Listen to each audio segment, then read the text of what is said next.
ਵਾਹਿਗੁਰੂ ਜੀ ਕਾ ਖਾਲਸਾ ਵਾਹਿਗੁਰੂ ਜੀ ਕੀ ਫਤਿਹ। ਮੈਂ ਤੁਹਾਡੀ ਹੋਸਟ ਨੀਲਮ ਕੌਰ ਤੇ ਮੈਂ ਟੀਵੀ 84 ਦੇ ਸਾਰੇ ਦਰਸ਼ਕਾਂ ਤੇ ਸਰੋਤਿਆਂ ਦਾ ਹਾਰਦਿਕ ਸਵਾਗਤ ਕਰਦੀ ਹਾਂ ਪ੍ਰੋਗਰਾਮ ਸੱਚੋ ਸੱਚ ਵਿੱਚ, ਜਿਹੜੇ ਇਸ ਪ੍ਰੋਗਰਾਮ ਨਾਲ ਦੇਸ਼ਾਂ ਵਿਦੇਸ਼ਾਂ ਤੋਂ ਜੁੜ ਚੁੱਕੇ ਨੇ। ਖਾਲਿਸਤਾਨ ਅਫੇਅਰ ਸੈਂਟਰ ਦੇ ਸੰਚਾਲਕ ਡਾਕਟਰ ਅਮਰਜੀਤ ਸਿੰਘ ਜੀ ਰੋਜ਼ਾਨਾ ਦੀ ਤਰ੍ਹਾਂ ਸਟੂਡੀਓ ਵਿੱਚ ਮੇਰੇ ਨਾਲ ਸ਼ਾਮਲ ਨੇ। ਆਓ ਨਾ ਮਿਲ ਕੇ ਅੱਜ ਦੇ ਅਹਿਮ ਇਸ਼ੂਜ਼ ਬਾਰੇ ਉਹਨਾਂ ਨੂੰ ਤਬਸਰਾ ਜਾਣਦੇ ਹਾਂ। ਉਹਨਾਂ ਦਾ ਜੀ ਡਾਕਟਰ ਸਾਹਿਬ ਵਾਹਿਗੁਰੂ ਜੀ ਕਾ ਖਾਲਸਾ ਵਾਹਿਗੁਰੂ ਜੀ ਕੀ ਫਤਿਹ। ਜੀ ਡਾਕਟਰ ਸਾਹਿਬ ਤੁਹਾਡਾ ਨਿੱਘਾ ਸਵਾਗਤ ਹੈ ਪ੍ਰੋਗਰਾਮ ਸੱਚੋ ਸੱਚ ਵਿੱਚ। ਬਹੁਤ ਸ਼ੁਕਰੀਆ ਜੀ ਡਾਕਟਰ ਸਾਹਿਬ, ਅੱਜ 28 ਨਵੰਬਰ 2017 15 ਮਗਰ ਨਾਨਕਸ਼ਾਹੀ ਸੰਮਤ 549 ਦਾ ਦਿਨ ਹੈ ਤੇ ਡਾਕਟਰ ਸਾਹਿਬ ਪ੍ਰੋਗਰਾਮ ਸ਼ੁਰੂ ਕਰਨ ਤੋਂ ਪਹਿਲਾਂ ਅਸੀਂ ਆਪਣੇ ਦਰਸ਼ਕਾਂ ਤੇ ਸਰੋਤਿਆਂ ਨੂੰ ਹਮੇਸ਼ਾ ਦੀ ਤਰ੍ਹਾਂ ਦੱਸ ਦਈਏ ਵੀਅਰਸ, ਜੇ ਤੁਸੀਂ ਹੱਕ ਸੱਚ ਇਨਸਾਫ ਤੇ ਪੈਰਾ ਦਿੰਦਾ ਇੱਕੋ ਇੱਕ ਚੈਨਲ ਟੀਵੀ 84 ਨੂੰ ਦੇਖਣਾ ਚਾਹੁੰਦੇ ਹੋ ਤਾਂ ਤੁਸੀਂ ਦੇਖ ਸਕਦੇ ਹੋ ਸਪੈਕਟਰਮ ਕੇਬਲ, ਆਰਚਨ cable, Bell 5 cable in Canada, roku, Jadoo box, ਸ਼ਾਵਾ, ਫੇਸਬੁੱਕ, ਗਲੋਬਲ ਸੀਪੀਐਨ ਦੀ ਐਪ ਰਾਹੀਂ, ਟੀਵੀ 84 ਦੀ ਐਪ ਰਾਹੀਂ ਆਨਲਾਈਨ ਸਟ੍ਰੀਮਿੰਗ ਤੁਸੀਂ ਟੀਵੀ 84 ਨੂੰ ਦੇਖ ਸਕਦੇ ਹੋ। ਵੀਅਰਸ, ਜੇ ਤੁਸੀਂ ਟੀਵੀ 84 ਨਾਲ ਜਾਂ ਪ੍ਰੋਗਰਾਮ ਸੱਚੋ ਸੱਚ ਨਾਲ ਫੇਸਬੁੱਕ ਰਾਹੀਂ ਜੁੜੇ ਹੋ ਤਾਂ ਇਸ ਨੂੰ ਵੱਧ ਤੋਂ ਵੱਧ ਲਾਈਕ ਕਰੋ ਤੇ ਸ਼ੇਅਰ ਕਰੋ। Thank you so much. ਜੀ ਡਾਕਟਰ ਸਾਹਿਬ, ਪ੍ਰੋਗਰਾਮ ਦੀ ਸ਼ੁਰੂਆਤ ਕਰਦੇ ਹਾਂ ਅੱਜ ਦੇ ਪਹਿਲੇ ਇਸ਼ੂ ਦੇ ਨਾਲ। ਜੀ ਡਾਕਟਰ ਸਾਹਿਬ, ਕੀ ਕਹਿਣਾ ਤੁਹਾਡਾ? ਦੇਖੋ, ਦਿਨ ਬ ਦਿਨ ਭਾਰਤ ਜਿਹੜਾ ਕਿ ਅੰਗਰੇਜ਼ਾਂ ਨੇ ਇੱਕ ਐਡਮਿਨਿਸਟ੍ਰੇਟਿਵ ਯੂਨਿਟ ਦੇ ਤੌਰ ਤੇ ਲਗਭਗ 200 ਸਾਲ 'ਚ ਉਸ ਨੂੰ ਇੱਕ ਥਾਂ ਇਕੱਠਿਆਂ ਕੀਤਾ, ਜਾਣ ਲੱਗਿਆਂ ਇਹਨਾਂ ਦੇ ਹਵਾਲੇ ਕਰ ਗਏ, ਜਿਹੜਾ ਕਦੇ ਵੀ ਇਤਿਹਾਸ ਦੇ ਵਿੱਚ ਕੋਈ ਮੁਲਕ ਨਹੀਂ ਸੀ, ਕੋਈ ਦੇਸ਼ ਨਹੀਂ ਸੀ ਜੀ। ਲੇਕਿਨ ਜਿਵੇਂ ਪਿਛਲੇ ਲਗਭਗ 90-92 ਸਾਲ 'ਚ RSS ਦੀ ਵਿਚਾਰਧਾਰਾ ਆਈਡੀਓਲੋਜੀ ਨੇ ਹਿੰਦੂਤਵਾ ਦਾ ਕਾਨਸੈਪਟ ਜਿਹੜਾ ਕਿ ਸਾਵਰਕਰ ਦੇ ਨਾਲ ਸ਼ੁਰੂ ਹੁੰਦਾ, ਉਸ ਨੂੰ ਆਧਾਰ ਬਣਾ ਕੇ ਹੌਲੀ ਹੌਲੀ ਜਿਵੇਂ ਉਹਨਾਂ ਦਾ ਜਿਹੜਾ ਪ੍ਰਚਾਰ ਵਿੰਗ ਹੈ ਇਸ ਵੇਲੇ ਉਹ ਦੋ ਕਿਸਮ ਦੇ ਨਕਸ਼ੇ ਜਿਹੜੇ ਨੇ ਉਹ ਪ੍ਰੋਡਿਊਸ ਕਰਦੇ ਨੇ ਔਰ ਆਪਣੇ ਜਿਨ੍ਹਾਂ ਦੇ ਬ੍ਰੇਨ ਵਾਸ਼ ਕੀਤੇ ਜਾ ਰਹੇ ਨੇ ਬੜੀ ਯੰਗ ਉਮਰ ਤੋਂ ਬੱਚਿਆਂ ਨੂੰ ਪਿਕ ਕਰਕੇ ਉਹਨਾਂ 'ਚ ਇੱਕ ਉਹਨਾਂ ਦਾ ਕਲਚਰਲ ਮੈਪ ਆਫ ਇੰਡੀਆ ਹੁੰਦਾ ਔਰ ਉਹਨੂੰ ਭਾਰਤ ਮਾਂ ਦੇ ਨਕਸ਼ੇ ਨਾਲ ਸੰਬੋਧਨ ਕਰਦੇ ਨੇ ਜੀ। ਔਰ ਉਸ ਦੇ ਵਿੱਚ ਮੌਜੂਦਾ ਭਾਰਤ ਦੇਸ਼ ਦੀ ਜਿਹੜੀ ਜਿਓਗ੍ਰਾਫੀ ਹੈ ਉਸ ਤੋਂ ਇਲਾਵਾ ਪਾਕਿਸਤਾਨ, ਅਫਗਾਨਿਸਤਾਨ, ਬੰਗਲਾਦੇਸ਼, ਸ੍ਰੀਲੰਕਾ, ਬਰਮਾ, ਨੇਪਾਲ ਇਹ ਵੀ ਉਹਦਾ ਹਿੱਸਾ ਦਰਸਾਏ ਜਾਂਦੇ ਨੇ ਔਰ ਇਸ ਨੂੰ ਹੀ ਉਹ ਅਲਟੀਮੇਟਲੀ ਜਿਹੜਾ ਔਰ ਨਥੂਰਾਮ ਗੋਡਸੇ ਜਿਹਨੇ ਗਾਂਧੀ ਨੂੰ ਮਾਰਿਆ ਉਹਦੀ ਸਵਾਹ ਅਜੇ ਤੱਕ ਵੀ ਉਹਨਾਂ ਨੇ ਨਾਗਪੁਰ ਦੇ ਵਿੱਚ ਸੰਭਾਲ ਕੇ ਰੱਖੀ ਹੋਈ ਹੈ ਕਿ ਉਹਨੇ ਆਪਣੀ ਅਖੀਰਲੀ ਇਹ ਵਿਸ਼ ਦਿੱਤੀ ਸੀ ਕਿ ਜਦੋਂ ਅਖੰਡ ਭਾਰਤ ਬਣ ਜਾਏ ਉਦੋਂ ਇਹ ਜਿਹੜੀ ਮੇਰੀ ਸਵਾਹ ਹੈ ਗੰਗਾ ਦੇ ਵਿੱਚ ਰੋਲਣੀ। ਹੁਣ ਜ਼ਾਹਰ ਹੈ ਕਿ ਇਹ ਜਦੋਂ ਤੁਸੀਂ ਕਿਸੇ ਵੀ ਜਿਓਗ੍ਰਾਫੀਕਲ ਯੂਨਿਟ ਨੂੰ ਜਾਂ ਭੂਗੋਲਕ ਖਿੱਤੇ ਦੇ ਨਾਲ ਧਰਮ ਨੂੰ ਉਹਦੇ ਨਾਲ ਆਸਥਾ ਵਿਸ਼ਵਾਸ ਨੂੰ ਜੋੜਦੇ ਹੋ, ਜਿਵੇਂ ਕਿ ਇਹਨਾਂ ਨੇ ਭਾਰਤ ਮਾਤਾ ਦਾ ਕਾਨਸੈਪਟ ਜਿਹੜਾ ਕਿ 19th ਸੈਂਚੁਰੀ ਦੇ ਵਿੱਚ ਆਨੰਦ ਮੱਠ ਨਾਂ ਦੇ ਨਾਵਲ ਦੇ ਨਾਲ ਜਿਸ ਦੀ ਸ਼ੁਰੂਆਤ ਹੋਈ, ਕਿਉਂਕਿ ਜਦੋਂ ਇਹਨਾਂ ਦਾ ਅਸੀਂ ਦੇਵਾ ਦੇਵੀ ਕਲਚਰ ਦੇਖਦੇ ਤੇ ਉਸ ਦੇ ਵਿੱਚ ਜਿਹੜੀਆਂ 6-7 ਭੈਣਾਂ ਜਿਨ੍ਹਾਂ ਨੂੰ ਇਹਨਾਂ ਨੇ ਦੇਵੀਆਂ, ਕੋਈ ਵੈਸ਼ਨੋ ਹੈ, ਕੋਈ ਜਵਾਲਾਮੁਖੀ ਹੈ, ਕੋਈ ਚਵਿੰਡਾ ਹੈ, ਕੋਈ ਕਾਲੀ ਕਲਕੱਤੇ ਵਾਲੀ ਹੈ ਔਰ ਇਹ ਸਾਰੀ ਦਾ ਜਿਹੜਾ ਬੜਾ ਫੈਰੋਸ਼ੀਅਸ ਰੂਪ ਹੈ, ਖਤਰਨਾਕ ਰੂਪ, ਉਹ ਦੁਰਗਾ ਦੇ ਰੂਪ ਦੇ ਵਿੱਚ ਜਿਹੜਾ ਕਿ ਸ਼ੇਰ ਦੇ ਉੱਤੇ ਸਵਾਰ ਤਲਵਾਰ ਔਰ ਉਹ ਸਾਰੇ ਨੂੰ ਔਰ ਦੁਰਗਾ ਦਾ ਜਦੋਂ ਅਸੀਂ ਕਾਨਸੈਪਟ ਦੇਖਦੇ ਹਾਂ ਫਿਰ ਇਹਨਾਂ ਦਾ ਇਤਿਹਾਸ ਉਸ ਖਿੱਤੇ ਦੇ ਵਿੱਚ ਦੇਵਤਿਆਂ ਤੇ ਰਾਖਸ਼ਾਂ ਦੀ ਲੜਾਈ ਦੇ ਨਾਲ ਉਹ ਸਾਰਿਆਂ ਨੂੰ ਨਰੇਟ ਕਰਦਾ ਔਰ ਦੁਰਗਾ ਜਿਹਦੇ ਹੱਥ ਦੇ ਵਿੱਚ ਇੱਕ ਖੱਪਰ ਹੈ ਜਿਹੜਾ ਕਿ ਲਹੂ ਨਾਲ ਭਰਿਆ ਹੋਇਆ ਰਾਖਸ਼ਾਂ ਦੇ, ਇਹ ਇਸ ਨੂੰ ਕਰਨ ਦੇ ਲਈ ਵੀ ਹੈ ਕਿ ਜਿਹੜਾ ਵੀ ਤੁਹਾਡੇ ਨਾਲ ਸਹਿਮਤ ਨਹੀਂ ਹੈ ਜਾਂ ਤੁਹਾਡੀ ਨਸਲ ਦਾ ਨਹੀਂ ਹੈ, ਕਿਉਂਕਿ ਬਹੁਤ ਵਾਰ ਜਿਨ੍ਹਾਂ ਨੂੰ ਰਾਖਸ਼ਸ ਕਿਹਾ ਜਾਂਦਾ ਹੈ ਉਹ ਅਸਲ 'ਚ ਮੂਲ ਨਿਵਾਸੀ ਸਨ ਉੱਥੋਂ ਦੇ ਡਰਾਵਿਡਨ, ਲੇਕਿਨ ਇਹਨਾਂ ਨੇ ਉਸ ਸਾਰੇ ਨੈਰੇਟਿਵ ਨੂੰ ਇਸ ਤਰੀਕੇ ਨਾਲ ਦਿੱਤਾ ਕਿ ਦੁਰਗਾ ਜਿਹੜੀ ਹੈ ਉਹ ਰਾਖਸ਼ਾਂ ਦਾ ਨਾਸ ਕਰਨ ਵਾਲੀ ਹੈ ਔਰ ਰਾਖਸ਼ਸ ਉਹ ਹੈ ਜਿਹੜਾ ਇਹਨਾਂ ਨਾਲ ਸਹਿਮਤ ਨਹੀਂ ਹੈ, ਇਹਨਾਂ ਤੋਂ ਵੱਖਰੀ ਵਿਚਾਰਧਾਰਾ ਹੈ ਔਰ ਉਹ ਜਿਹੜੀ ਹੈ ਅਲਟੀਮੇਟਲੀ ਪੂਜਣਯੋਗ ਹੈ। ਫਿਰ ਉਹਨੂੰ ਉਹਦੇ ਸਪਿਰਿਚੁਅਲ ਕਾਨਸੈਪਟ ਨੂੰ ਲੈਂਡ ਦੇ ਨਾਲ, ਧਰਤੀ ਦੇ ਨਾਲ ਔਰ ਜਿਹਨੂੰ ਹਿੰਦੀ ਦੇ ਵਿੱਚ ਭੂਖੰਡ ਕਹਿੰਦੇ ਨੇ ਉਹਦੇ ਨਾਲ ਜੋੜ ਕੇ ਇਹ ਵੀ ਬਣਾ ਦਿੱਤਾ ਕਿ ਜਿਹੜਾ ਖਿੱਤੇ ਨੂੰ ਤੋੜਨ ਦੀ ਗੱਲ ਕਰੇ ਉਹ ਵੀ ਰਾਖਸ਼ਸ ਹੈ ਔਰ ਉਹ ਮਾਂ ਦੁਰਗਾ ਦੇ ਅੰਗ ਜਿਹੜਾ ਹੈ ਉਹ ਭੰਗ ਕਰ ਰਿਹਾ।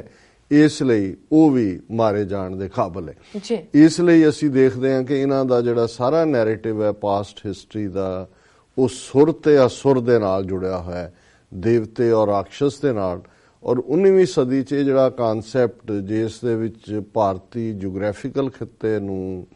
ਜਿਹੜਾ ਹੈ ਉਹ ਇਸ ਲੈਵਲ ਦੇ ਉੱਤੇ ਦੁਰਗਾ ਮਾਤਾ ਜਾਂ ਭਾਰਤ ਮਾਤਾ ਦੀ ਰੰਗਤ ਦਿੱਤੀ, ਉਸ ਦਾ ਨਤੀਜਾ ਸੀ ਕਿ ਇਸ ਆਨੰਦ ਮੱਠ ਦੇ ਪਬਲਿਸ਼ ਹੋਣ ਤੋਂ ਬਾਅਦ ਅੰਗਰੇਜ਼ਾਂ ਦੇ ਖਿਲਾਫ ਬੰਗਾਲ ਦੇ ਵਿੱਚ, ਕਿਉਂਕਿ ਬੰਗਾਲੀ ਜਿਹੜੇ ਨੇ ਉਹ ਦੁਰਗਾ ਪੂਜਨ ਕਰਦੇ ਨੇ ਕਾਫੀ, ਹਾਲਾਂਕਿ ਅਦਰਵਾਈਜ਼ ਬੰਗਾਲੀ ਕਈ ਮਾਮਲਿਆਂ 'ਚ ਲਿਬਰਲ ਹੈ, ਰੇਸ ਵਾਈਜ਼ ਵੀ ਉਹ ਕੋਈ ਐਰੀਅਨ ਪਿਓਰ ਨਹੀਂ ਨੇ, ਉਹਨਾਂ 'ਚ ਕੁਝ ਲੱਛਣ ਮੰਗਲੋਇਡ ਜਿਹੜੇ ਕਿ ਅੱਜ ਭਾਰਤ ਦਾ ਉੱਤਰ ਪੂਰਬ ਹੈ, ਨਾਰਥ ਈਸਟ, ਉੱਥੋਂ ਦੇ 300 ਤੋਂ ਜ਼ਿਆਦਾ ਕਬੀਲਿਆਂ ਦੇ ਲੋਕ ਨੇ, ਉਹ ਮੋਰ ਟੁਵਰਡਸ ਚਾਈਨੀਜ਼, ਨੇਪਾਲੀ, ਥਾਈਲੈਂਡ, ਮੰਗਲੋਇਡ ਉਹਨਾਂ ਦੇ ਫੀਚਰ ਨੇ, ਪਰ ਉਹ ਦੁਰਗਾ ਦੇ ਪੁਜਾਰੀ ਨੇ। ਹਾਲਾਂਕਿ ਜਦੋਂ ਅਸੀਂ ਸਾਊਥ ਵੱਲ ਦੇਖਦੇ ਹਾਂ, ਉਹ ਤਮਿਲਨਾਡੂ, ਕਰਨਾਟਕਾ ਜਿਹੜਾ ਔਰ ਕੇਰਲਾ ਔਰ ਆਂਧਰਾ, ਉੱਥੇ ਇਸ ਕਿਸਮ ਦਾ ਕੋਈ ਨਹੀਂ ਹੈ। ਔਰ ਨਾਰਥ ਦੇ ਵਿੱਚ ਵੀ ਬੇਸ਼ੱਕ ਜਿਹੜਾ ਕੁਝ ਜਿਹੜਾ ਗੰਗਾ ਜਮਨਾ ਤਹਿਜ਼ੀਬ ਵਾਲਾ ਹਿੱਸਾ ਹੈ, ਇਹਦੇ 'ਚ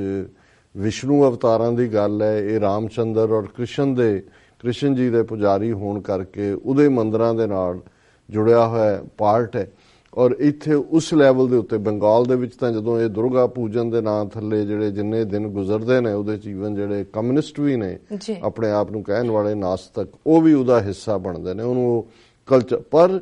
ਉਹ ਇੱਕ ਜੇ ਆਸਥਾ ਲੈਵਲ ਤੱਕ, ਫੇਥ ਲੈਵਲ ਤੱਕ ਗੱਲ ਰਹਿੰਦੀ ਹੈ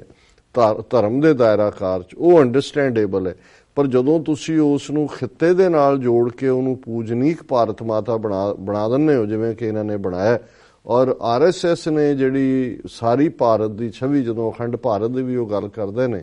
ਤੇ ਉਸ ਦੇ ਵਿੱਚ ਹੁਣ ਭਾਵੇਂ ਜਿਹੜਾ ਇਹ ਤਿਰੰਗਾ ਉਹਦੇ ਹੱਥ ਫੜਾਇਆ ਦਿਖਾਉਂਦੇ ਨੇ, ਪਰ ਉਹਦੇ 'ਚ ਉਹ ਓਮ ਵਾਲਾ ਧਵਜ ਹੈ ਪੀਲਾ, ਜਿਸ ਨੂੰ ਫਲੈਗ ਕਹਿੰਦੇ ਨੇ, ਸ਼ੇਰ ਦੇ ਉੱਤੇ ਸਵਾਰ ਔਰ ਹੱਥ 'ਚ ਉਹਦੇ ਤਲਵਾਰ। ਔਰ ਇਹੀ ਰੀਜ਼ਨ ਸੀ ਕਿ ਜਦੋਂ 1971 ਦੇ ਵਿੱਚ ਬੰਗਲਾਦੇਸ਼ ਜਿਹੜਾ ਬਣਾਇਆ ਭਾਰਤੀ ਫੌਜ ਨੇ ਇੰਟਰਵੀਨ ਕਰਕੇ ਈਸਟ ਬੰਗਾਲ, ਮਸ਼ਰਕੀ ਬੰਗਾਲ ਨੂੰ ਅਲੱਗ ਕੀਤਾ, ਫਿਰ ਜੂਨ 84 ਚ ਇੰਦਰਾ ਗਾਂਧੀ ਨੇ ਸਿੱਖਾਂ ਦੇ ਖਿਲਾਫ ਘੱਲੂਘਾਰਾ ਵਰਤਾਇਆ, ਕਿ ਅਟਲ ਬਿਹਾਰੀ ਵਾਜਪਾਈ ਨੇ, ਜਿਹੜਾ ਕਿ ਬਹੁਤ ਚੰਗੀ ਤਰ੍ਹਾਂ ਹਿੰਦੂ ਮਿਥਿਹਾਸ, ਸਿੰਬੋਲਿਜ਼ਮ ਔਰ BJP ਨਾਲ ਹੀ ਉਹਦਾ ਸੰਬੰਧ ਸੀ, ਉਹਨੇ ਇੰਦਰਾ ਗਾਂਧੀ ਨੂੰ ਕਿਹਾ ਸੀ ਇਹ ਤੋਂ ਦੁਰਗਾ ਮਾਤਾ ਕਾ ਅਵਤਾਰ ਹੈ। ਹੁਣ ਕਿਉਂਕਿ ਇਹਨਾਂ ਦੇ ਵਿੱਚ, ਹਿੰਦੂਆਂ ਦੇ ਵਿੱਚ ਰੀਇਨਕਾਰਨੇਸ਼ਨ ਜਾਂ ਦੁਬਾਰਾ ਜਨਮ, ਪੁਨਰ ਜਨਮ 'ਚ ਯਕੀਨ ਕੀਤਾ ਜਾਂਦਾ ਹੈ, ਸੋ ਜ਼ਾਹਰ ਹੈ ਕਿ ਉਹਨੇ ਕਿਹਾ ਕਿ ਜਿਹੜੀ ਦੁਰਗਾ ਹੈ ਉਹ ਜਨਮ ਉਹਨੇ ਅਵਤਾਰ ਧਾਰਿਆ ਹੈ ਇੰਦਰਾ ਗਾਂਧੀ ਦੇ ਰੂਪ 'ਚ। ਸੋ ਜ਼ਾਹਰ ਹੈ ਕਿ ਉਹਦੇ 'ਚ ਵੀ ਉਹ ਕੋਨੋਟੇਸ਼ਨ, ਮੁਸਲਮਾਨ ਹੋਣ 71 ਦੇ ਵਿੱਚ, 84 'ਚ ਸਿੱਖ ਹੋਣ, ਇਹ ਉਹ ਰਾਖਸ਼ਾਂ ਦੀ ਜਿਹੜੀ ਉਹਨਾਂ ਦੀ ਹੈ ਉਸ ਦੇ ਨਾਲ ਜੁੜੀ ਹੋਈ ਵੋਕੈਬਲਰੀ, ਉਸ ਦੇ ਨਾਲ ਜੋੜ ਕੇ ਇੰਦਰਾ ਗਾਂਧੀ ਨੂੰ ਦੁਰਗਾ ਮਾਤਾ ਬਣਾਇਆ ਗਿਆ ਸੀ। ਹੁਣ ਜ਼ਾਹਰ ਹੈ ਕਿ ਅਦਰਵਾਈਜ਼ ਜੇ ਤੁਸੀਂ ਹਿੰਦੂ ਮਤ, ਜਿਹਨੂੰ ਅੱਜ ਹਿੰਦੂਤਵਾ ਔਰ ਹੋਰ ਕਿਤੇ ਯੋਗਾ ਦੇ ਕੰਟੈਕਸਟ ਵੇਚਿਆ ਜਾਂਦਾ ਹੈ, ਕਿਤੇ ਹੋਰ ਹੈ, ਬੇਸਿਕ ਕਲਚਰ ਹੈ ਗੰਗਾ ਜਮਨਾ ਤਹਿਜ਼ੀਬ ਹੈ। ਕਿਉਂਕਿ ਪੰਜਾਬ 'ਚ ਦਰਿਆ ਇੰਡਸ ਤੋਂ ਲੈ ਕੇ ਦਰਿਆਏ ਸਿੰਧ, ਜਾਂ ਜਿਹਨੂੰ ਅਸੀਂ ਅਟਕ ਕਹਿੰਦੇ ਹਾਂ, ਜਮਨਾ ਤੱਕ ਜਿਹੜੀ ਤਹਿਜ਼ੀਬ ਹੈ 5 ਦਰਿਆਵਾਂ ਦੀ, ਇਹ ਅਲ ਟੂਗੈਦਰ ਵੱਖਰੀ ਤਹਿਜ਼ੀਬ ਹੈ। ਔਰ ਇਸ ਦੇ ਉੱਤੇ ਜ਼ਿਆਦਾ ਪ੍ਰਭਾਵ ਜਿਹੜਾ ਹੈ ਉਹ ਸੈਂਟਰਲ ਏਸ਼ੀਆ ਦੇ ਵਿੱਚ ਜਿਹੜੇ ਕਲਚਰ ਨੇ ਜਾਂ ਕਬੀਲੇ ਨੇ ਉਹਨਾਂ ਦਾ, ਖੁਦ ਵੀ ਉਹਨਾਂ ਦੇ ਬਹੁਤ ਸਾਰੇ ਕਬੀਲੇ ਉੱਥੋਂ ਆ ਕੇ ਪੰਜਾਬ 'ਚ ਆਬਾਦ ਹੋਏ। ਔਰ ਜਿਉਂ ਹੀ ਤੁਸੀਂ ਜਮਨਾ ਤੱਕ ਤੋਂ ਕ੍ਰਾਸ ਕਰ, ਜਮਨਾ ਤੋਂ ਗੰਗਾ ਦੇ ਵਿਚਾਲੇ ਤਹਿਜ਼ੀਬ ਹੈ, ਪਰ ਕਿਵੇਂ ਇਹਨਾਂ ਨੇ ਹੌਲੀ ਹੌਲੀ, ਪਹਿਲਾਂ ਤਾਂ 19ਵੀਂ ਸਦੀ ਦੇ ਅਖੀਰ 'ਚ ਇਸ ਦਾ ਇੱਕ ਕਲਚਰਲ ਨੈਰੇਸ਼ਨ ਬਣਾਇਆ, ਜਿਸ ਦੇ ਵਿੱਚ ਜਿਵੇਂ ਆਨੰਦ ਮੱਠ ਤਾਂ ਬੜਾ ਖਤਰਨਾਕ, ਫੈਰੋਸ਼ੀਅਸ ਸੀ, ਜੇ ਥਾਟ ਜਿਹਦੇ ਨਾਲ ਵਾਇਲੈਂਸ ਨੂੰ ਐਨਕਰੇਜ ਕੀਤਾ ਕਿ ਵੀ ਇਹ ਭਾਰਤ ਮਾਤਾ ਦੀ ਜਿਹੜੀ ਹੈ ਇਸ ਦੀ ਹੋਂਦ ਜੋ ਕੁਝ ਵੀ ਦੂਸਰਾ ਉਸ ਨੂੰ ਮਿਟਾ ਦਿਓ। ਪਰ ਅਸੀਂ ਦੇਖਦੇ ਹਾਂ ਕਿ ਰਵਿੰਦਰਨਾਥ ਟੈਗੋਰ, ਬਾਲ ਗੰਗਾਧਰ ਤਿਲਕ ਔਰ ਗੋਪਾਲ ਕ੍ਰਿਸ਼ਨ ਗੋਖਲੇ, ਸੇਂਟ ਅਰਵਿੰਦੋ, ਇਹ ਵਿਵੇਕਾਨੰਦ, ਇਹ ਉਹ ਲੋਕ ਸੀ ਜਿਹਨੂੰ ਅੱਜ ਇਹ ਕਲਚਰਲ ਅਖੰਡ ਭਾਰਤ ਦੇ ਨਾਂ ਥੱਲੇ ਉਸ ਸਾਰੇ ਪਾਰਟ ਨੂੰ ਬਿਲਟ ਕੀਤਾ। ਔਰ ਰਵਿੰਦਰਨਾਥ ਟੈਗੋਰ ਨੂੰ ਐਵੇਂ ਨਹੀਂ ਗਾਂਧੀ ਜਿਹੜਾ ਗੁਰੂਦੇਵ ਕਹਿੰਦਾ ਸੀ, ਤੇ ਫਿਰ ਗਾਂਧੀ, ਨਹਿਰੂ, ਪਟੇਲ ਨੇ ਉਸ ਦੇ ਉੱਤੇ ਪੋਲੀਟੀਕਲ ਕੈਪੀਟਲ ਜਿਹੜੀ ਹੈ ਉਹ ਬਿਲਟ ਕੀਤੀ। ਸੋ ਜ਼ਾਹਰ ਹੈ ਕਿ 47 ਤੋਂ ਬਾਅਦ ਇਹਨਾਂ ਨੇ ਬੇਸ਼ੱਕ ਦਿਖਾਉਣ ਨੂੰ ਦੁਨੀਆ ਨੂੰ, ਕਿਉਂਕਿ ਵੱਡੀ ਗਿਣਤੀ 'ਚ ਮੁਸਲਮਾਨ ਵੀ ਇਹਨਾਂ ਦੇ ਚੁੰਗਲ 'ਚ ਫਸੇ। ਜਿਹੜੇ ਤਾਂ ਕਾਇਦੇ ਆਜ਼ਮ ਦੀ ਲੀਡਰਸ਼ਿਪ ਨੂੰ ਜਿਨ੍ਹਾਂ ਨੇ ਕਬੂਲਿਆ ਉਹ ਤਾਂ ਨਿਕਲ ਗਏ, ਪਾਕਿਸਤਾਨ ਬਣ ਗਏ, ਪਰ ਜਿਨ੍ਹਾਂ ਨੇ ਜਿਹੜੇ ਮੌਲਾਨਾ ਅਬੁਲ ਕਲਾਮ ਆਜ਼ਾਦ ਔਰ ਦੂਸਰੇ ਅਲੀ ਬ੍ਰਦਰਸ ਤੇ ਦੂਜੇ ਤੀਜਿਆਂ ਦੇ, ਉਹ ਇਹਨਾਂ 'ਚ ਫਸ ਗਏ। ਸੈਕੂਲਰਿਜ਼ਮ ਸਾਡੀ ਤਾਂ ਸਾਰੀ ਲੀਡਰਸ਼ਿਪ ਹੀ ਬੇਵਕੂਫ ਬਣ ਕੇ ਅਹਿਮਕਾਨਾ ਫੈਸਲਾ ਲੈਂਦੇ ਆ ਇਹਨਾਂ ਦੇ ਖਾਤੇ 'ਚ ਆ ਕੇ ਡਿੱਗੀ। ਔਰ ਕਿਵੇਂ ਇਸ 70 ਸਾਲ 'ਚ ਇਹਨਾਂ ਨੇ ਹੁਣ ਹੌਲੀ ਹੌਲੀ ਕਿਵੇਂ, ਪਹਿਲਾਂ ਜਦੋਂ ਹਿੰਦੂਤਵਾ ਦੀ ਗੱਲ ਕਰਦੇ ਆ ਕਾਂਗਰਸ ਨੇ ਵੀ ਸੌਫਟ ਹਿੰਦੂਤਵਾ ਪਲੇ ਕੀਤਾ, ਪਰ ਹੁਣ 2014 ਤੋਂ ਬਾਅਦ ਜਦੋਂ ਤੋਂ ਬੀਜੇਪੀ ਦੇ ਕੋਲ ਐਬਸੋਲੂਟ ਪਾਵਰ ਆਈ ਹੈ, ਇਹ ਕਿਵੇਂ ਹਰ ਉਸ ਥਾਂ ਦੇ ਉੱਤੇ ਵੀ ਜਿੱਥੇ ਕਿ ਇਹਨਾਂ ਦਾ ਅਖੰਡ ਭਾਰਤ ਦਾ ਜਾਂ ਇਹ ਇਹਨਾਂ ਨੇ ਜਿਹੜੀ ਭਾਰਤ ਮਾਤਾ ਬਣਾ ਕੇ ਜਿਸ ਕਿਸਮ ਦਾ ਜਿਹੜਾ ਥਾਟ ਇਹ ਵੇਚਦੇ ਨੇ ਨਹੀਂ ਸੀ ਵਿਕਦਾ, ਉਹ ਵੀ ਉਹਨਾਂ ਨੇ ਕਿਵੇਂ ਜਿਹੜਾ ਉਹ ਵੇਚਣਾ ਸ਼ੁਰੂ ਕੀਤਾ। ਔਰ ਕਿਵੇਂ ਪ੍ਰਭਾਵਸ਼ਾਲੀ ਤਰੀਕੇ ਨਾਲ ਜਦੋਂ ਇਹਨਾਂ ਨੇ ਸਾਊਥ ਦੇ ਵਿੱਚ ਪੋਲੀਟੀਕਲੀ ਪਹਿਲੀ ਸਟੇਟ ਕਰਨਾਟਕਾ ਕੈਪਚਰ ਕੀਤੀ, ਸੋ ਉਹਦੇ 'ਚ ਜ਼ਾਹਰ ਸੀ ਕਿ ਜਿਹੜੀ ਡ੍ਰੈਵਿਡਨ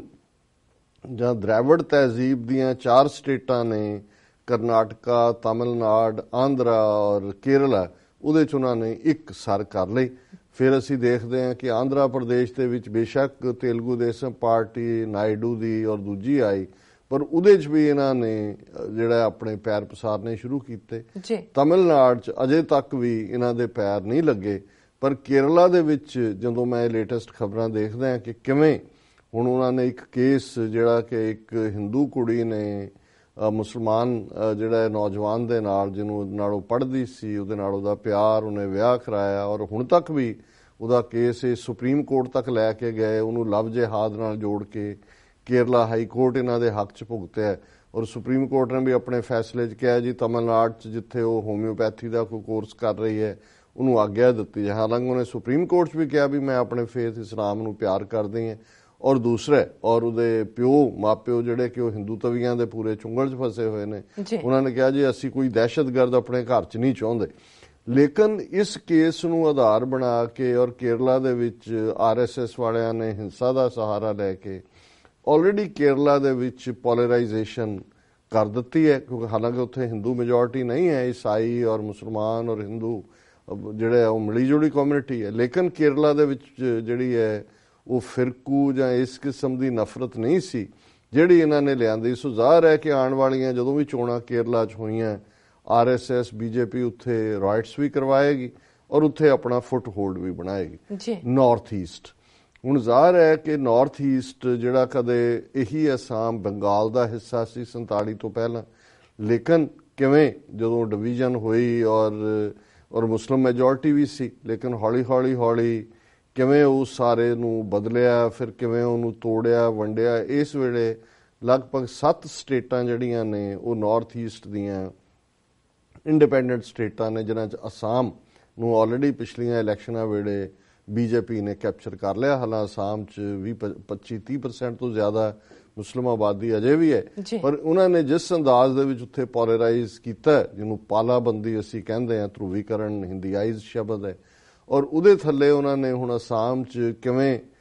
ਪਹਿਲਾਂ ਹੀ ਇਲੀਗਲ ਇਮੀਗ੍ਰੈਂਟਸ ਕਹਿ ਕੇ ਬੰਗਾਲੀਆਂ ਨੂੰ ਕੱਢਣਾ ਸ਼ੁਰੂ ਕੀਤਾ ਹੋਇਆ ਸੀ, ਉਹਨੂੰ ਹੋਰ ਵੀ ਉਹਨਾਂ ਨੇ ਹੁਣ ਉਹਨਾਂ ਦੇ ਕੋਲ ਪੋਲੀਟੀਕਲ ਪਾਵਰ ਹੈ ਔਰ ਉਹ ਉਸ ਕਿਸਮ ਦਾ ਕਰ ਰਹੇ ਨੇ। ਦੂਸਰੇ ਜਿਹੜੇ ਨਾਰਥ ਈਸਟ ਦੇ ਸੂਬੇ ਬਣਾਏ ਉਹਨਾਂ ਦੇ ਵਿੱਚ ਅਰੁਣਾਚਲ ਪ੍ਰਦੇਸ਼ ਹੈ, ਉਹਨਾਂ 'ਚ ਤ੍ਰਿਪੁਰਾ ਹੈ, ਉਹਦੇ 'ਚ ਨਾਗਾਲੈਂਡ ਹੈ, ਉਹਦੇ 'ਚ ਮਿਜ਼ੋਰਮ ਹੈ, ਔਰ ਇਹ ਸਾਰੇ ਜਿਹੜੇ ਨੇ ਉਹਨਾਂ ਦੇ ਵਿੱਚ ਹੁਣ ਤ੍ਰਿਪੁਰਾ ਦੇ ਵਿੱਚ ਚੋਣਾਂ ਹੋਣ ਜਾ ਰਹੀਆਂ।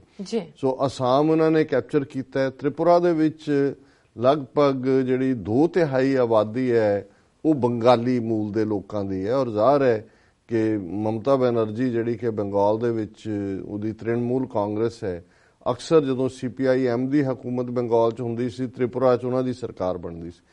ਹੁਣ BJP ਇਸ ਗੱਲ ਦੇ ਉੱਤੇ ਜਿਹੜੀ ਹੈ ਉਹਨਾਂ ਨੇ ਪੂਰਾ ਉਹ ਵਰਕਆਊਟ ਕਰ ਰਹੇ ਨੇ ਕਿ ਉਹਨਾਂ ਨੇ ਤ੍ਰਿਪੁਰਾ ਕਿਵੇਂ ਕੈਪਚਰ ਕਰਨਾ।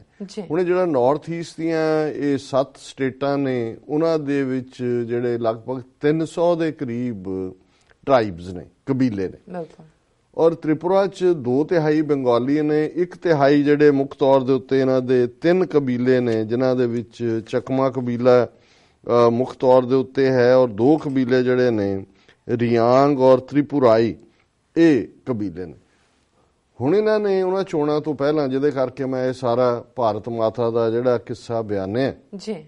ਹੁਣ ਤੁਸੀਂ ਦੇਖੋ ਵੀ ਕਿਉਂਕਿ ਕੋਈ ਬੇਸਿਕ ਤਾਂ ਫਿਲਾਸਫੀ ਐਗਜ਼ਿਸਟ ਹੀ ਨਹੀਂ ਕਰਦੀ। ਜਦੋਂ ਤੁਸੀਂ ਹਿੰਦੂਤਵਾ ਦੀ ਨਫ਼ਰਤ ਦੀ ਆਈਡੀਓਲੋਜੀ ਥੋਪਣੀ ਹੈ, ਹੁਣ ਟ੍ਰੈਡੀਸ਼ਨਲੀ ਜਦੋਂ ਅਸੀਂ ਗੰਗਾ ਜਮਨਾ ਤਹਿਜ਼ੀਬ ਦੀ ਗੱਲ ਕਰਦੇ ਹਾਂ ਤਾਂ ਸਾੜੀ ਪਹਿਰਾਵਾ ਹੈ ਇਹਨਾਂ ਦਾ, ਔਰ ਭਾਰਤ ਮਾਤਾ ਨੂੰ ਵੀ ਜਦੋਂ ਹੁੰਦਾ ਹੈ ਤੇ ਉਹਨੇ ਸਾੜੀ ਭਾਰਤ ਮਾਤਾ ਦੇ ਪਵਾਈ ਹੁੰਦੀ ਹੈ, ਸਾਰੀ ਭਾਰਤ ਦੇ ਨਕਸ਼ੇ 'ਚ ਉਹਨੂੰ ਫਿੱਟ ਕੀਤਾ ਹੁੰਦਾ ਹੈ। ਹੱਥ 'ਚ ਉਹਦਾ ਧਵਜ ਹੁੰਦਾ ਹੈ ਓਮ ਦਾ, ਤੇ ਜਿਵੇਂ ਸ਼ੇਰ ਬੈਕਗਰਾਊਂਡ 'ਚ ਦਿੱਤਾ ਹੁੰਦਾ ਉਹਦਾ ਰਿਲੀਜੀਅਸ ਦੁਰਗਾ ਪਾਠ। ਹੁਣ ਨਾਰਥ ਈਸਟ ਦੇ ਲੋਕਾਂ 'ਚ ਵੀ ਇਹ ਜਿਹੜਾ ਆਪਣਾ ਨਫ਼ਰਤ ਭਰਿਆ ਭਾਰਤ ਮਾਤਾ ਦਾ ਵਾਇਲੈਂਟ ਇਹ ਸ਼ੇਰ ਔਰ ਤਲਵਾਰ ਵਾਲਾ ਕਾਨਸੈਪਟ ਔਰ ਇੱਕ ਯੂਨਿਟ ਦਾ ਕਾਨਸੈਪਟ ਵੇਚਣ ਲਈ ਇਹਨਾਂ ਨੇ ਕੀ ਕੀਤਾ ਹੈ ਕਿ ਵੀ ਭਾਰਤ ਮਾਤਾ ਦਾ, ਔਰ ਇਹਨਾਂ ਦੇ ਮੀਡੀਆ ਨੇ ਕਿਹਾ ਕਿ ਹੁਣ ਭਾਰਤ ਮਾਤਾ ਨਾਰਥ ਈਸਟ 'ਚ ਆਪਣੇ ਮੰਗਲੋਇਡ ਫੀਚਰਸ ਦੇ ਨਾਲ ਜੀ, ਔਰ ਜਿਹੜਾ ਉਹਨਾਂ ਦੇ ਕਬੀਲਿਆਂ ਦਾ ਪਹਿਰਾਵਾ ਹੈ, ਉਹਨਾਂ ਨੇ ਕਬੀਲਿਆਂ ਦੀਆਂ ਜਵਾਨ ਬੱਚੀਆਂ ਜਿਹੜੀਆਂ ਨੇ ਉਹ ਸਿਲੈਕਟ ਕੀਤੀਆਂ, ਉਹਨਾਂ ਦੇ ਪਹਿਰਾਵੇ ਦੇ ਵਿੱਚ ਉਹਨਾਂ ਨੂੰ ਉਸ ਕਿਸਮ ਦਾ ਹੱਥ ਝੰਡਾ ਤਿਰੰਗਾ ਫੜਾ ਕੇ ਔਰ ਉਹੀ ਸ਼ੇਰ ਔਰ ਉਹੀ ਬੈਕਗਰਾਊਂਡ ਦਰਸ਼ਕ ਸਕਰੀਨ ਦੇ ਉੱਤੇ ਦੇਖ ਰਹੇ ਨੇ। ਇਹ ਜਿਹੜਾ ਨਵਾਂ ਅਵਤਾਰ ਭਾਰਤ ਮਾਤਾ ਦਾ ਨਾਰਥ ਈਸਟ ਦੇ ਵਿੱਚ ਉਹਨਾਂ ਨੇ ਖੜਾ ਕਰ ਦਿੱਤਾ ਔਰ ਮੀਡੀਆ ਨੇ ਇਸ ਗੱਲ ਦੀਆਂ ਜਿਵੇਂ ਦੋ ਮੇਨ ਸਟੋਰੀਜ਼ ਆਈਆਂ, ਹਾਲਾਂਕਿ ਦੋਨੋਂ 'ਚ ਮਿਕਸਚਰ ਹੀ ਹੈ, ਔਰ ਇਹ ਹੈ ਕਿ ahead of Tripura polls BJP to dress up Bharat Mata in tribal attire, ਕਿ ਤ੍ਰਿਪੁਰਾ ਦੀਆਂ ਚੋਣਾਂ ਤੋਂ ਪਹਿਲਾਂ ਭਾਰਤ ਮਾਤਾ ਨੂੰ ਉਹਨਾਂ ਨੇ ਕਬੀਲਿਆਂ ਵਾਲੇ ਪਹਿਰਾਵੇ ਦੇ ਵਿੱਚ ਜਿਹੜਾ ਉਹ ਫਬਾ ਦਿੱਤਾ ਹੈ। The BJP has decided to depict Bharat Mata in the traditional attire of Northeast tribal communities. The party's central observer in Tripura, where elections are due next year, said here. ਇਹ ਅਗਲੇ ਸਾਲ ਚੋਣਾਂ ਦੇ ਲਈ ਉਹਨਾਂ ਨੇ ਫਿਰ ਉਹਨਾਂ ਨੇ ਕਿਹਾ ਭਾਰਤ ਮਾਤਾ is the national personification of India as a mother goddess, more specifically goddess Durga. She is usually depicted in a saffron sari holding the Indian national flag and accompanied by a lion. ਔਰ ਹੁਣ ਉਹਨਾਂ ਨੇ ਕਿਹਾ ਕਿ the photographs of Bharat Mata in the tribe specific traditional attire would be displayed in party programs in the tribal areas as a mark of symbolic integrity and oneness, said Sunil Deodar, the BJP's central observer for Tripura. ਜੀ, ਇਹ ਹੈ ਏਕਤਾ ਅਖੰਡਤਾ ਕਿਵੇਂ ਇੱਥੋਂ ਲੈ ਕੇ ਉੱਥੋਂ ਤੱਕ, ਔਰ ਉਸ ਸਾਰੇ ਨੂੰ ਵੀ ਇੱਕ ਧਰਮ ਜਿਹੜਾ ਇੱਕ ਹਿੰਦੂ ਰਾਸ਼ਟਰ ਬਣਾਉਣ ਦਾ, ਕਿਉਂਕਿ ਕਨਸਟੀਟਿਊਸ਼ਨਲੀ ਜਿਹੜਾ ਇਸ ਨੂੰ ਹੁਣ ਉਹਨਾਂ ਨੇ ਡਿਕਲੇਅਰ ਕਰਨ ਤੱਕ ਚਲੇ ਜਾਣਾ, ਪਰ ਆਲਰੇਡੀ ਫਿਰ ਉਹਨਾਂ ਨੇ ਕਿਹਾ ਕਿ ਜੀ ਜਿਹੜੀਆਂ ਮੈਂਗਲੋਇਡ ਕਮਿਊਨਿਟੀਜ਼ ਨੇ ਉਹ ਭਾਵੇਂ ਉਵੇਂ ਨਹੀਂ ਮੰਨਦੀਆਂ ਦੁਰਗਾ ਨੂੰ, ਪਰ we have therefore decided to depict Bharat Mata in the traditional attires of all the 300 tribal communities in the region. ਹੁਣ ਉਹ ਹਰ ਪਹਿਰਾਵੇ ਦੇ ਵਿੱਚ ਭਾਰਤ ਮਾਤਾ ਹੋਏਗੀ, ਔਰ ਉਹ ਸਾਰਾ ਅਸੀਂ ਜਿਹੜਾ ਯੰਗ ਟ੍ਰਾਈਬਲ ਗਰਲਸ ਆਫ ਤ੍ਰਿਪੁਰਾਈ, Chakma and Riang communities were photographed in their traditional apparel depicting them as Bharat ਮਾਤਾ। ਔਰ ਫਿਰ ਉਹਨਾਂ ਨੇ ਕਿਹਾ ਕਿ ਜੀ ਇਹ ਅਸੀਂ ਇਹ ਸਾਰੇ ਨੂੰ ਜਿਹੜਾ ਉਹ ਹੁਣ ਕਿਉਂਕਿ ਬੰਗਾਲੀ ਪਾਪੂਲੇਸ਼ਨ ਵੀ ਹੈ ਤ੍ਰਿਪੁਰਾ 'ਚ, ਉਹਨਾਂ ਨੇ ਕਿਹਾ ਜੀ ਇਕੱਲਾ ਇਹ ਨਹੀਂ ਹੈ, ਅਸੀਂ the party would also project images of Bharat Mata in the usual sari as Bengalis identified with it। ਔਰ ਫਿਰ ਉਹਨੇ ਕਿਹਾ ਜੀ Bengali speaking people from 2/3 of the form 2/3 population of the states। ਔਰ ਹੁਣ ਕੁੱਲ ਆਬਾਦੀ ਜਿਹੜੀ ਹੈ ਉਹ 37 ਲੱਖ ਹੈ ਤ੍ਰਿਪੁਰਾ ਦੀ, ਤੇ 2/3 ਉਹਦੇ ਵਿੱਚ ਬੰਗਾਲੀ ਨੇ। ਸੋ ਹੁਣ ਭਾਰਤ ਮਾਤਾ ਸਾੜੀ ਵੀ ਪਾਏਗੀ ਔਰ ਬਾਕੀ ਦਰਸ਼ਕਾਂ ਨੇ ਦੇਖ ਹੀ ਲਿਆ। ਸੋ ਇਹ ਇਸ ਕਿਸਮ ਦਾ ਫਰਾਡ ਹੈ ਜਿੱਥੇ ਕਿ ਕਿਵੇਂ ਧਰਮ ਨੂੰ ਇਸਤੇਮਾਲ ਕੀਤਾ ਜਾ ਰਿਹਾ ਹੈ ਲੋਕਾਂ ਨੂੰ ਵੂ ਕਰਨ ਦੇ ਲਈ ਵੀ, ਔਰ ਇਹ ਕਹਿ ਕਿ ਜੀ ਜਿਹੜਾ ਕਸ਼ਮੀਰ ਤੋਂ ਕੰਨਿਆ ਕੁਮਾਰੀ ਤੱਕ ਭਾਰਤ ਇੱਕ ਹੈ, ਨਾਰਥ ਈਸਟ ਜਿਹਦਾ ਦਾ ਕੋਈ ਲਾਗਾ ਦੇਗਾ ਨਹੀਂ, ਨਾ ਉਹਨਾਂ ਦੀ ਤਹਿਜ਼ੀਬ ਰਲਦੀ ਹੈ, ਨਾ ਉਹਨਾਂ ਦਾ ਮਜ਼ਹਬ ਰਲਦਾ ਹੈ, ਨਾ ਉਹਨਾਂ ਦੀ ਕੋਈ ਹਿਸਟਰੀ ਦੀ ਕਾਮਨਨੈਸ ਹੈ। ਜਿਵੇਂ ਪੰਜਾਬ ਦਾ ਸਾਡੇ ਜਮਨਾ ਤੋਂ ਦਰਿਆਏ ਇੰਡਸ ਤੱਕ ਸਾਡੀ ਤਹਿਜ਼ੀਬ ਸੈਂਟਰਲ ਏਸ਼ੀਆ ਵੱਲ ਲੱਗਦੀ ਹੈ, ਇਵੇਂ ਹੀ ਜਿਹੜੇ ਨਾਰਥ ਈਸਟ ਦੇ ਸੂਬੇ ਜਿਹੜੇ ਕਿ ਅੰਗਰੇਜ਼ਾਂ ਨੇ ਕੰਕਰ ਕਰਕੇ ਜਾਣ ਲੱਗੇ, ਉਹਨਾਂ ਸਾਰਿਆਂ ਨੂੰ ਇਵੇਂ ਛੱਡ ਦਿੱਤਾ। ਔਰ ਉੱਥੇ ਫਰੀडम ਸਟਰਗਲਸ ਨਾਗਾਲੈਂਡ ਹੋਏ, ਮਿਜ਼ੋਰਮ ਹੋਏ, ਤ੍ਰਿਪੁਰਾ ਦੇ ਵਿੱਚ ਵੀ ਹੈ। ਔਰ ਇਸ ਤੋਂ ਇਲਾਵਾ ਅਸੀਂ ਦੇਖਦੇ ਹਾਂ ਕਿ ਈਵਨ ਜਿਹੜੇ ਇਹਨਾਂ ਨੂੰ ਜਿਹਨੂੰ ਕਿ ਬੜਾ ਉਹਦਾ ਡਾਂਸ ਮਨੀਪੁਰੀ ਡਾਂਸ, ਮਨੀਪੁਰ ਵੀ ਉਹਦਾ ਹਿੱਸਾ ਹੈ, ਉਹ ਵੀ ਇਹਨਾਂ ਦੇ ਖਿਲਾਫ ਲੜਦੇ ਨੇ, ਪਰ ਉਹਨਾਂ ਸਾਰਿਆਂ ਨੂੰ ਵੀ ਇਹ ਮੈਸੇਜ ਦੇ ਰਹੇ ਨੇ ਕਿ ਬਈ ਹੁਣ ਤੁਸੀਂ ਭਾਰਤ ਮਾਤਾ ਦੇ ਥੱਲੇ ਹੋ, ਤੁਸੀਂ ਇਸ ਚੋਂ ਨਿਕਲ ਨਹੀਂ ਸਕਦੇ। ਹੁਣ ਇੱਕ ਪਾਸੇ ਤਾਂ ਇਸ ਕਿਸਮ ਦਾ ਜਿਹੜਾ ਧਾਰਮਿਕ ਅੰਨਾਪਨ ਵੇਚਿਆ ਜਾ ਰਿਹਾ, ਔਰ ਦੂਸਰੇ ਪਾਸੇ ਜਿਹੜੇ ਨਾਰਥ ਈਸਟ, ਕਿਉਂਕਿ ਸਭ ਤੋਂ ਵੱਡਾ ਸੂਬਾ ਆਸਾਮ ਹੈ, ਔਰ ਅਸਾਮ 'ਚ ਹੁਣ ਬੀਜੇਪੀ ਦੀ ਹਕੂਮਤ ਹੈ ਔਰ ਉਹਨਾਂ ਦਾ ਹੈਲਥ ਮਿਨਿਸਟਰ ਜਿਹੜਾ ਹੈ ਉਹ ਇੱਕ ਪੜ੍ਹਿਆ ਲਿਖਿਆ ਔਰ ਇਹਨਾਂ ਦੀ ਤੁਸੀਂ ਦੇਖ ਲਓ ਕਿ ਮਾਈਂਡ ਸੈਟ ਕਿਵੇਂ ਬ੍ਰੇਨ ਵਾਸ਼ਡ ਨੇ। ਉਹ ਡਾਕਟਰ ਹਿਮੰਤ ਬਿਸਵੇ, ਹੁਣ ਪਿਛਲੇ ਦਿਨਾਂ 'ਚ ਇਹਨੇ ਹਿਮੰਤ ਬਿਸਵੇ ਨੇ ਇੱਕ ਟਵੀਟ ਕੀਤਾ ਔਰ ਉਹਦੇ 'ਚ ਉਹਨੇ ਇਹ ਕਿਹਾ ਕਿ ਵੀ ਇਹ ਜਿਹੜਾ ਜਿੰਨੇ ਵੀ ਲੋਕ ਕੈਂਸਰ ਦੀ ਬਿਮਾਰੀ ਦੇ ਨਾਲ ਮਰਦੇ ਨੇ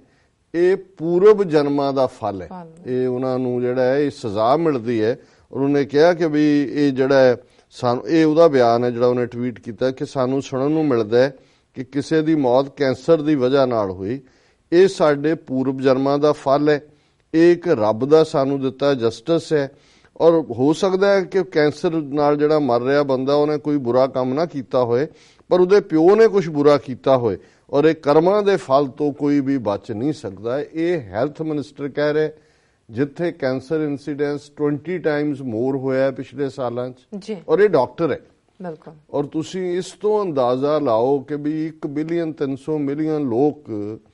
ਕਿਸ ਜਾਲ ਦੇ ਵਿੱਚ ਫਸੇ ਨੇ। ਉਹਨਾਂ ਨੇ ਝੂਠੇ ਸਾਇੰਸਦਾਨ, ਝੂਠੀਆਂ ਗੱਲਾਂ, ਜਹਾਜ਼ ਵੀ ਅਸੀਂ ਬਣਾਏ, ਅਸੀਂ ਪਲਾਸਟਿਕ ਸਰਜਨ ਵੀ ਦਿੱਤੇ, ਦੇਖੋ ਹਾਥੀ ਦਾ ਸਿਰ ਕੱਟ ਕੇ ਬੰਦੇ ਨਾਲ ਲਾਇਆ, ਪਰ ਇਹ ਸਿਟਿੰਗ ਹੈਲਥ ਮਿਨਿਸਟਰ ਜਿਹਦੇ ਸਾਹਮਣੇ ਲੋਕਾਂ ਦੀ ਪਹਿਲਾਂ ਹੀ ਇਹਨਾਂ ਦੇ ਬਜਟ 'ਚ 1% ਤੋਂ ਵੀ ਘੱਟ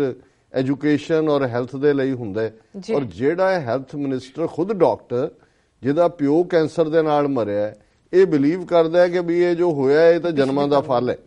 ਤੇ ਉਹਨੇ ਉਸ ਨੂੰ ਰੋਕਥਾਮ ਦੇ ਲਈ ਕੀ ਕਰਨਾ ਹੈ, ਉਹਦੇ ਚੋਂ ਤੁਸੀਂ ਲੋਕਾਂ ਦੀ ਭਲਾਈ ਦੀਆਂ ਸਕੀਮਾਂ ਵੀ ਕੱਢ ਸਕਦੇ ਹੋ। ਔਰ ਉਹ ਸਾਰੇ 'ਚ ਇਸ ਦੇ ਉੱਤੇ ਬੇਸ਼ੱਕ ਕਾਂਗਰਸ ਨੇ ਔਰ ਦੂਸਰਿਆਂ ਨੇ ਇਸ ਨੂੰ ਕ੍ਰਿਟਿਸਾਈਜ਼ ਵੀ ਕੀਤਾ ਔਰ ਉਹਦੇ 'ਚ ਉਹਨਾਂ ਨੇ ਕਿਹਾ ਕਿ ਵੀ ਫਿਰ ਉਹਨੇ ਵਿੱਚੋਂ ਗੀਤਾ ਲੈ ਆਂਦੀ ਜਦੋਂ ਉਹਨੂੰ ਇਹ ਚੈਲੰਜ ਹੋਇਆ ਕਿ ਵੀ ਇਹ ਉਹਨੇ ਫਿਰ ਉਹ ਕਹਿੰਦਾ ਕਿ ਵੀ ਇਹ ਜਿਹੜਾ should I deserve this tweet for quoting Bhagavad Gita. ਮੈਂ ਤਾਂ ਇਹ ਤਾਂ ਗੀਤਾ 'ਚ ਕਿਹਾ ਕ੍ਰਿਸ਼ਨ ਜੀ ਨੇ ਕਿ ਜੋ ਹੁੰਦਾ ਹੈ ਅੱਜ ਕੱਲ੍ਹ ਇਹ ਕਰਮਾਂ ਦਾ ਫਲ ਹੈ ਔਰ ਇਹ ਜਿਹੜੇ ਲੋਕ ਚੈਲੰਜ ਕਰ ਰਹੇ ਨੇ ਮੇਰੀ ਇਸ ਨੋਸ਼ਨ ਨੂੰ ਉਹ ਐਂਟੀ ਨੈਸ਼ਨਲ ਨੇ, ਉਹ ਤਾਂ ਧਰਮ 'ਚ ਨਹੀਂ ਯਕੀਨ ਰੱਖਦੇ, ਉਹ ਤਾਂ ਕ੍ਰਿਸ਼ਨ ਜੀ ਨੂੰ ਵੀ ਚੈਲੰਜ ਕਰ ਰਹੇ ਨੇ। ਔਰ ਇਸ ਸਾਰੇ ਦੇ ਉੱਤੇ ਜਿਹੜਾ ਬੇਸ਼ੱਕ ਆਮ ਲੋਕਾਂ ਨੇ ਜਿਹੜਾ ਕੀਤਾ ਇਸ ਨੂੰ ਚੈਲੰਜ ਔਰ ਉਹਦੇ 'ਚ ਜਿਵੇਂ ਇੱਕ ਨੇ ਕਿਹਾ ਕਿ we have to provide health care to any diseased person, what karma he is undergoing is nothing our business. The person has his personal equation with karma. What is our responsibility that matters? ਕਿ ਕੌਣ ਕੀ ਹੈ ਉਹ ਉਹਨੇ ਰੱਬ ਨਾਲ ਦੇਖਣਾ ਕੀ ਹੈ ਵੀ ਤੁਸੀਂ ਲੋਕਾਂ ਨੂੰ ਪ੍ਰੋਵਾਈਡ ਕਰੋ ਉਹਨਾਂ ਨੂੰ ਜਿਹੜੀਆਂ ਸਹੂਲਤਾਂ ਨੇ ਬਿਮਾਰੀਆਂ ਨਾਲ ਲੜਨ ਦੀਆਂ। ਔਰ ਇਹਦੇ ਤੋਂ ਹੀ ਇੱਕ ਹੋਰ ਨੇ ਇਹਦੇ ਤੇ ਕਮੈਂਟ ਕੀਤਾ ਹੈ, horrendous, I lost my mom to cancer. She was much loved and respected teacher mama and not a sinner. You are proclaiming cancer patients to be Mr. Sharma. ਹੁਣ ਇਹ ਤਾਂ ਇਹ ਕਹਿ ਰਿਹਾ ਵੀ ਇਹ ਪਾਪੀ ਨੇ ਜਿਹੜੇ ਮਰ ਰਹੇ ਨੇ, ਜੇ ਇਹਨਾਂ ਨੇ ਕੋਈ ਮਾੜਾ ਕੰਮ ਨਹੀਂ ਕੀਤਾ ਇਹਨਾਂ ਦੇ ਪਿਓ ਨੇ ਕੀਤਾ ਹੋਣਾ। ਤੇ ਉਹ ਜਿਹਦੀ ਮਾਂ ਮਰੀ ਹੈ ਕੈਂਸਰ ਦੇ ਨਾਲ ਉਹ ਕਹਿੰਦੇ ਹੈ this comment insults both the affected and their loved ones. ਕਿ ਤੁਸੀਂ ਇਲਾਜ ਤਾਂ ਲੋਕਾਂ ਦੇ ਕੀ ਕਰਨੇ ਨੇ, ਤੁਸੀਂ ਇਨਸਲਟ ਕਰ ਰਹੇ ਹੋ ਉਹਨਾਂ ਦੀ ਜਿਹੜੇ ਚਲੇ ਗਏ ਦੁਨੀਆ ਤੋਂ ਔਰ ਜਿਹੜੇ ਉਹਨਾਂ ਦੇ ਪਿਆਰੇ ਨੇ ਇਹ ਸਾਰੇ ਚੋਂ। ਔਰ ਉਹਦੇ ਫਿਰ ਕਿਸੇ ਹੋਰ ਨੇ ਕਮੈਂਟ ਗੀਤਾ ਸ਼ਰਮਾ ਨੇ ਕੀਤਾ, really shame how politicians are giving vague statements hurting sentiments of cancer victims. I will just pray God may give them wisdom. So ਅਸੀਂ ਇਹ ਖਬਰ ਵੀ ਇਸ ਲਈ ਡਿਸਕਸ ਕੀਤੀ ਹੈ ਕਿ ਇੱਕ ਪਾਸੇ ਭਾਰਤ ਮਾਂ ਦਾ ਉਹ ਨਾਰਥ ਈਸਟ ਦਾ ਉਹਨਾਂ ਦਾ ਰੂਪ ਬਣਾ ਕੇ ਉਹਦਾ ਅਵਤਾਰ ਬਣਾ ਦਿੱਤਾ ਤੇ ਪ੍ਰੈਕਟੀਕਲੀ ਨਾਰਥ ਈਸਟ ਦੇ ਲੋਕ ਕਿਸ ਪਾਸੇ ਧੱਕੇ ਜਾ ਰਹੇ ਨੇ ਇਹ ਅਸਾਮ ਦਾ ਸਿਟਿੰਗ ਹੈਲਥ ਮਿਨਿਸਟਰ ਜਿਹਦੇ ਨਾਂ ਨਾਲ ਡਾਕਟਰ ਲੱਗਾ ਹੋਇਆ ਹੈ ਉਸ ਦੇ ਬਿਆਨ ਤੋਂ ਤੁਸੀਂ ਅੰਦਾਜ਼ਾ ਲਾ ਲਓ